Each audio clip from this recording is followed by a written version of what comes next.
Bu bərnamədə İsa'nın etdiyi başqa bir iddiaya baxacaq.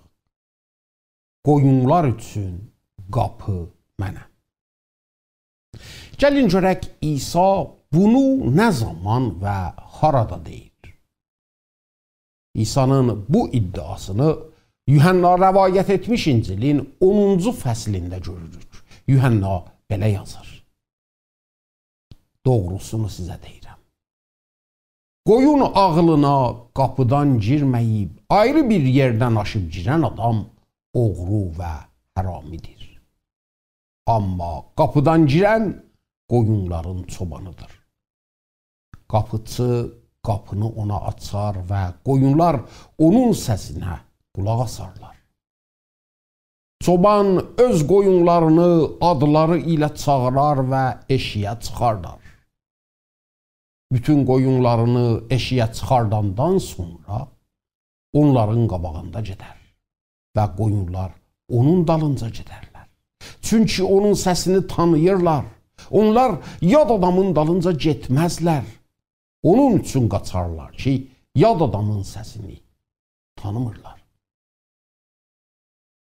İsa bu məsələyi onlara dedi, amma o adamlar onun dediyini anlamadılar. Onun üçün İsa onlara yenə dedi, doğrusunu sizə deyirəm. Qoyunlar üçün qapı mənəm. Məndən qabaq gələnlərin hamısı oğru və hərami idi. Amma qoyunlar onların səsinə qulaq asmadılar. Qapı mənəm. Məndən girənlərin hamısı nicat tapacaq, içəri girəcəklər, eşiyə çıxacaqlar və otlaq tapacaqlar. Oğru gəlməz məgər oğurlamaq, öldürmək və həlak etmək üçün. Mən gəlmişəm ki, onlar həyata sahib olsunlar və artıqlıqla ona sahib olsunlar. Keçən bərnamədə sizə bir kör adamdan danışırdım ki, necə İsa'ya iman gətirir və bunun xatirinə də məbəddən və Yahud xalqının arasından eşiyə qovulur. Bu çox da ağır bir cəza idi. Bu hadisədən sonra görürük ki, İsa onu məbəddə tapır və çox da mehriban bir şəkildə onu qəbul edir. Və bu bais olur ki, Yahud alimlərinin düşmənçiliyi daha da böyüsün. Çünki İsa elə adamın mehribanlığına qəbul edirdi ki, onlar öz rəsmlərinə görə onu eşiyə atmışdılar. İsa Məsih bu düşmənçiliyi daha da artırır o zaman ki, nə fəqət bu adamı qəbul edir, onun arxasında öz haqqında böyük bir söz də deyir. Bunu ki, qoyunlara qapı o özüdür.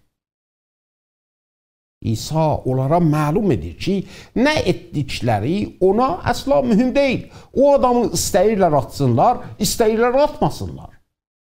Mühüm olan budur ki, qoyunların ağlına qapı o özüdür. Buna gərək diqqət edəsiniz ki, İsa Məsih nə fəqət iddia edir ki, qoyunların ağlına qapı odur, bunu da iddia edir ki, yaxşı çoban o özüdür. Baxın, o zaman ki, çobandan və qoyun sürüsündən danışırıq, bəlkə də zehninizdə bu təsvir yaranır ki, güya çoban daim sürüsünün dalınca qaçır. Xeyr, bu təsvir səhvdir. Çoban həmişə sürünün qabağında gedər. Çoban qoyunları ad-ba-ad çağırar və qoyunlar onun arxasınca gedərlər. Buna gərək diqqət edəsiniz ki, müqəddəs kitab o zaman ki, çobandan və çobanın işindən danışır, ondan belə bir mənada söz edir ki, çoban qoyunların üstünə hakimiyyət sürür. Bu mətləbi Ətiq Əhddə dəfələrlə görürük ki, necə çoban və padişah kəlməsi bir-biri ilə gedir. Çoban həmişə hakimiyyət sürərdi. Qoyun bu haqda sizə müqəddəs kitabın axır kitabından bir nümunə gətirim. Vəhy kitabının 2-ci fəsil 27-ci ayəsində belə gəlib. Və o, küzəcərin qabları qırılıb tikə-tikə olan kimi onlara dəmir əsa ilə hökmranlıq edəcək. Necə ki, mən özüm də hakimiyyəti atamdan almışam.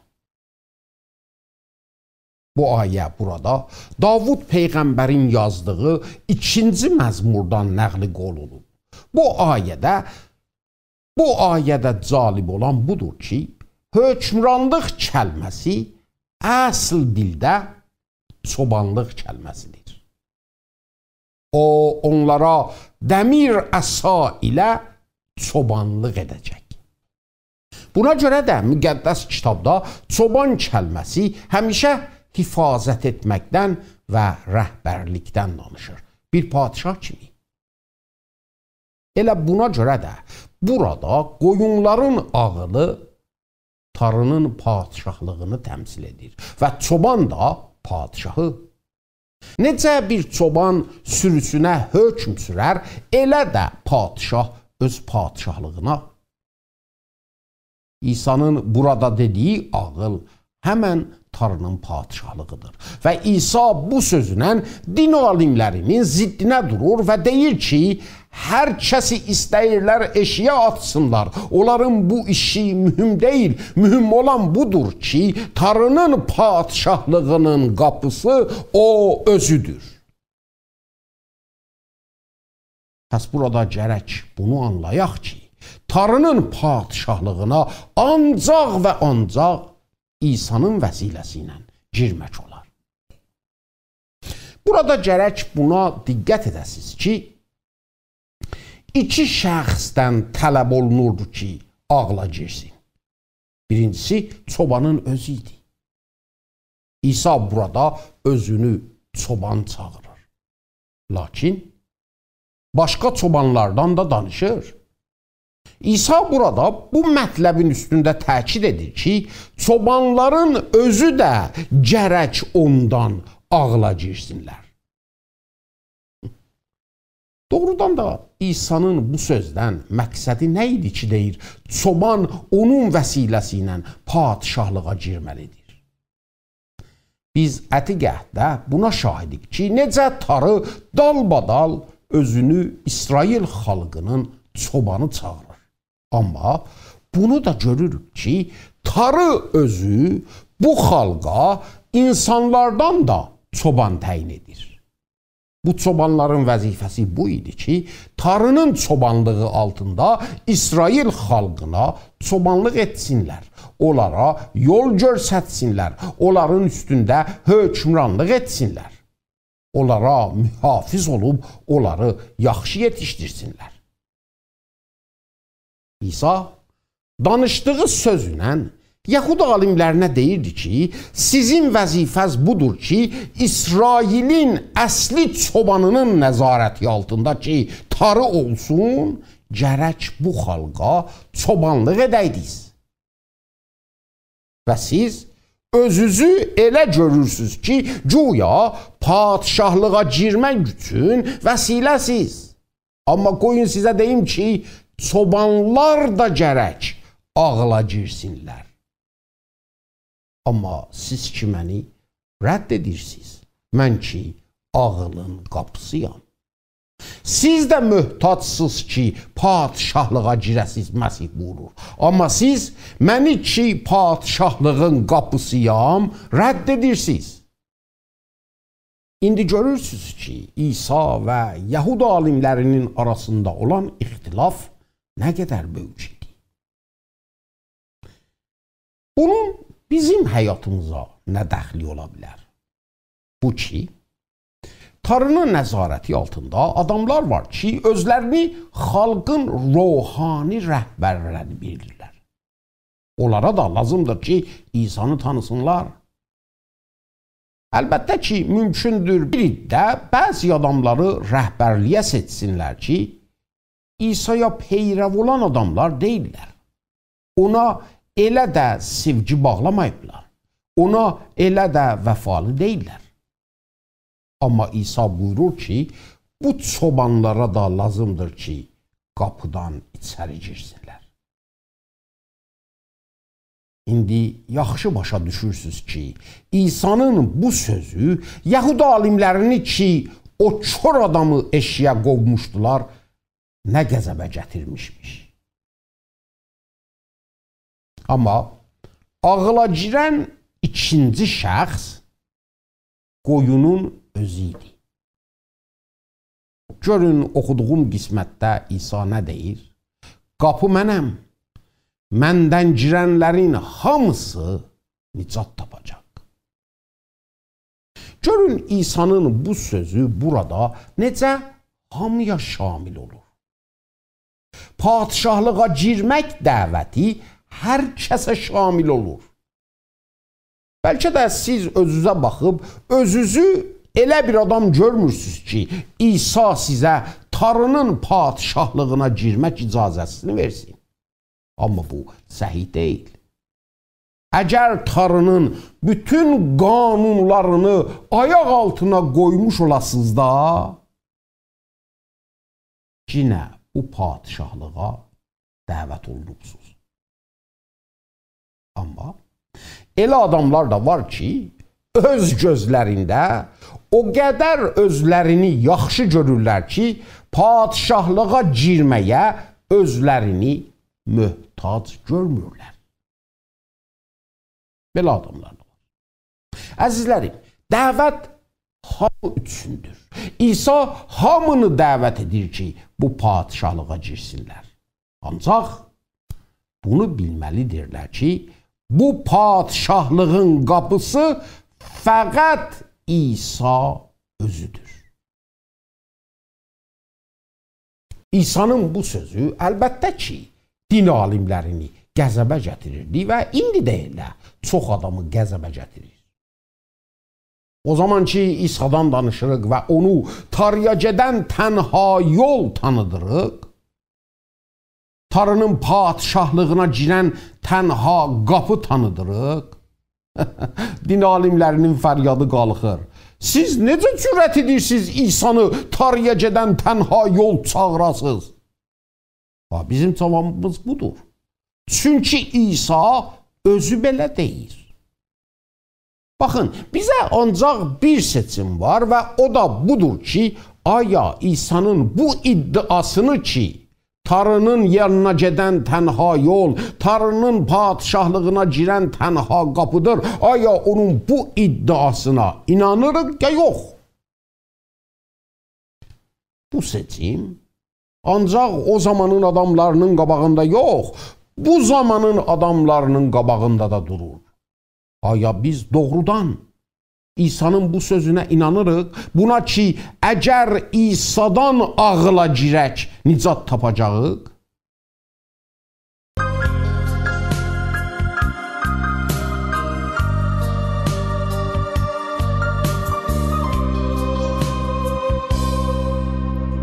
Yaz fəslində sərin külək qəlbimi dəlib keçər. Çiçək açmış arzular səni mənə bəxş edər. Bəxş edər bir tanrımın, göydən enmiş xilaskarımın. Səda baxışlarını, Gözəl sənin adını, sən İsa Allahım. Xoş anım, xoş çırağım, sevgilə döyünən qəlbim, ürəyim, canım. Sevgilə döyünən qəlbim, ürəyim, canım.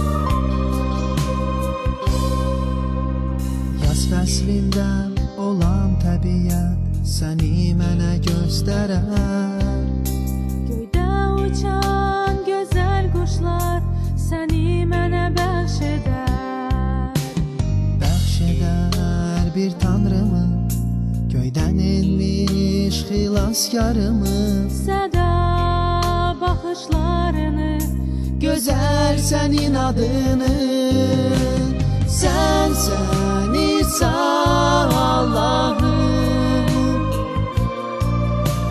Xoşanım, xoş çırağım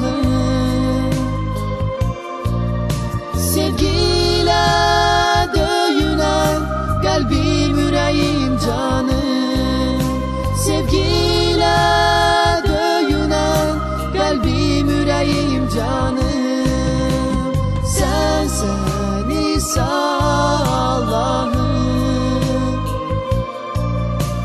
Xoşanım, xoş çırağım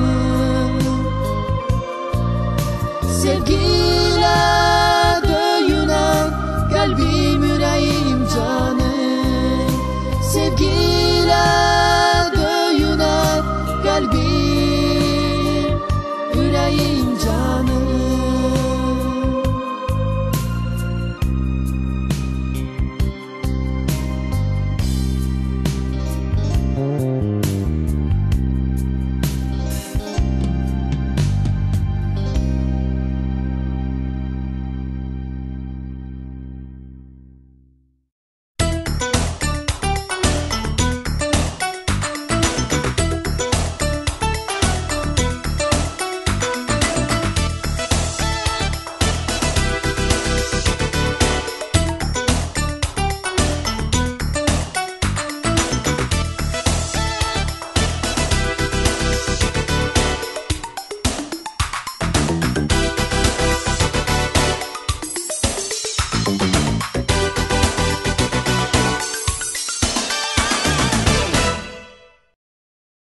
Qoyun sizə biraz da Tanrının padişahlığının düşmənlərindən danışım.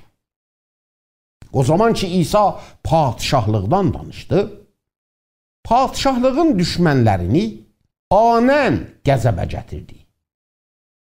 Onlar iki şey barədə qəzəbli olmuşdular. Birincisi bu idi ki, bu adamlar bunu qəbul edə bilmirdilər ki, İsa Tanrının padişahlığına girən tənha yoldur. Bu, həm o zamanda doğru idi və həm bu zamanda doğrudur. Adamlar bu günlərdə bizdən irad tutub deyirlər ki, bəs dünyada yaşayan bütün o sadiq adamlar, daim yaxşı əməllərə məşğul olanlar necə? Sizin sözünüzə görə onlar Tanrının padişahlığına demək girməyəcəklər. Bu adamlar bu sualdan qabaq gərək özlərindən bunu soruşsunlar. İnsan Tanrının padişahlığına aya sadiq olmaqla, yaxşı işlərə məşğul olmaqlandır ki, girə bilər? Əgər belədir, əgər sadiq olmaq və yaxşı əməllərlə girmək olmaqdır, o zaman gərək bunu da müşəxəs etsinlər ki, girmək üçün nə qədər yaxşı işlərə məşğul olmaq kifayət edər. Bunun həddini müşəxəs etsinlər. Həm də bu mətləb ki, baxın, insan olar ki, sadiq ürəklə səhv və qələt bir şeyə inanmış olsun. Əgər doğrudan buna inanmışıq ki, Tanrının padişahlığına xalis ürəkli olmaqla, yaxşı işlərə məşğul olmaqla girə bilərik, əzizlərim, bizim İsa ilə o zaman müşkülümüz var. Çünki o özünü bu padişahlığa girən tənha qapı çağırır. Tənha qapı. Müqəddəs kitab da bu həqiqət üstündə təkid edir ki, insan yaxşı əməllərin vəsiləsi ilə Tanrının padişahlığına girə bilməz. Çünki hər nə qədər də etsə, yenə kifayət etməz. Həm də bu ki, bizdə daim xalis ürək yoxdur ki. Əksinə, biz o zamanacaq ki, qəbul etməmişik ki, yaxşı işlər edənlər deyilik, xalis ürəkli deyilik, Tanrının padişahlığına girə bilmərik. Biz o zamanacaq ki, günahkar olduğumuzu qəbul etməmişik və buna da inanmamışıq ki, bu ancaq Tanrıdır ki, bizi bağışlaya bilər və o bunu İsa'nı qurban etməklə edir, Tanrının padişahlığına girə bilmərik. Baxın, Məsihiyyət inancı bu deyil ki, insan yaxşı əməlləri ilə, sadiq olmaqla Tanrının huzurunda məqbul ola bilər. Xeyr. Məsihiyyət inancı Tanrının huzuruna məqbul olmağı belə göstərir ki, insan gərək günahkar bir adam olduğunu qəbul etsin. Və İsa Məsihə öz qurtarıcısı adında inansın ki, onun günahlarının cəzasını boynuna alıb, çarmıx üstündə onun xilas və nicatı üçün canını fəda etdi. İsa'ya gərək beləcə iman etsin, beləcə İsa'ya gərək inansın. Və təzə Tanrının padişahlığına insan ancaq tövbə ilə, iman və itaət ilə girə bilər. Padişahlığın düşmənlərinin ikinci iradı bu idi ki, hamı Tanrının padişahlığına dəvət olmuşdu. Onlar o kör adam haqqında demişdilər ki, o adam anasının bətnindən günahkardır. Ona görə də Tanrının padişahlığında ona yer yoxdur. Amma indi İsa onu mehribanlığıyla qəbul etmişdi. Yox, bu ola bilməzdi. Bu mətləb indi də çox adamı qəzəbə gətirir. Onlar bunu qəbul edə bilmirlər ki, pis və şərir adamlar eləyə bilərlər, tövbə edib günahlarından əl çəksinlər və Tanrının padişahlığına girə bilsinlər. Və onlar ki, yaxşı olduqları üçün heç vaxt tövbə etməklərinə ehtiyac görməyiblər, onlar Tanrının padişahlığına girə bilməsinlər. Onlara bu çox zor gəlir. Amma Məsihiyyətin əsl peyamı elə bundan danışır ki, insan necə Tanrının padişahlığına girə bilər və bu haqda ancaq bir cavabı var. İsa Tanrının padişahlığına girmək üçün tənha yoldur, tənha qapıdır.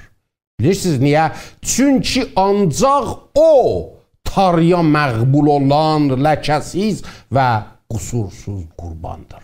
O qurban ki, bizim günahlarımızın bağışlanması üçün təqdim olundu. Padişahlığın düşmənlərini qəzəbə gətirən başqa şey də vardı. Və o da İsa'nın onlar haqqında dediyi mətləblər idi ki, İsa onları xalqın arasında açıqca deyirdi. İsa onları xalqın arasında oğru çağırırdı. Elə oğrular ki, məqsədləri ancaq oğurlamaq və öldürmək idi. O adamlar ki, xalqa Tanrının padişahlığına girməkdə başqa yollar göstərirlər, bu insanların həyatlarına, bu insanların əbədiyyətlərinə ziyan getirirlər. Həyatı onlardan oğurlayırlar, onları öldürürlər. Buna görə də harada durduğumuza gərək qərar verək. İsa'nın yanında ya da İsa'nın düşmənləri yanında.